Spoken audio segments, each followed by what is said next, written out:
Welcome to SBR Forum Videos. I'm Peter Loshak. We are previewing the 2013 NHL Playoffs right now, and we are talking with industry veteran, handicapping industry survivor Ross Benjamin from rbwins.com. We're going to talk about the Boston-Toronto series price right now. Ross Benjamin, thanks for being with us.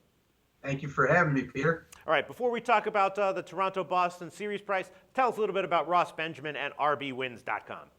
I've been around for 25 years, 10 of those years being public. In 2002, I started my own website, started my own handicapping company. You can locate my URL at rbwins.com, where not only myself, I have 7 other great handicappers on the site, and a personal guarantee at my site every day. Single game packages, single game selections. You get all the handicappers guarantees, including myself.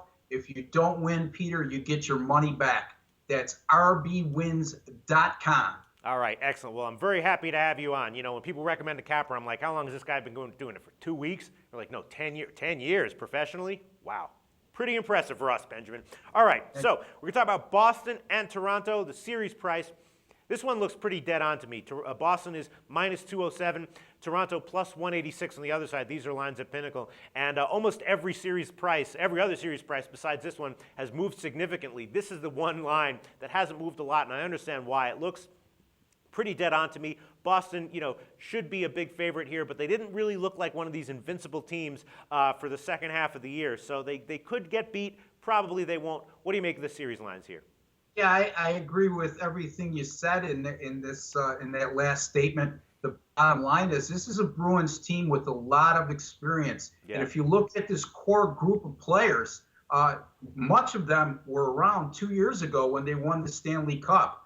Now, having said that, I don't like the way they finished the season yet. I just think because of experience alone and being in these types of conditions and also having a bad taste in their mouth last year, being the defending Stanley Cup champions and losing in the first round against Montreal in 7 games, I think you're going to see an inspired effort by the Bruins in this series. I like Boston to win this series in 6 games.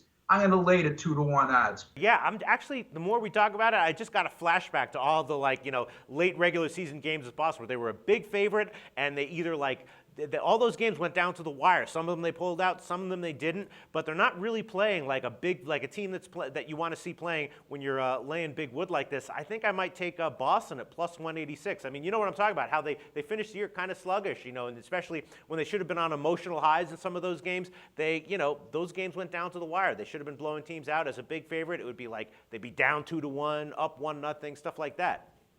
Yeah, a key example was just Sunday night. I mean, they had an opportunity to win the Northeast Division, and they lost at home against Ottawa. Yeah, and a lot of the people who followed Boston through the years, and if you read a lot of the sports writers in the Boston Globe and Boston Herald, they're dumbfounded as where the intensity is with this team.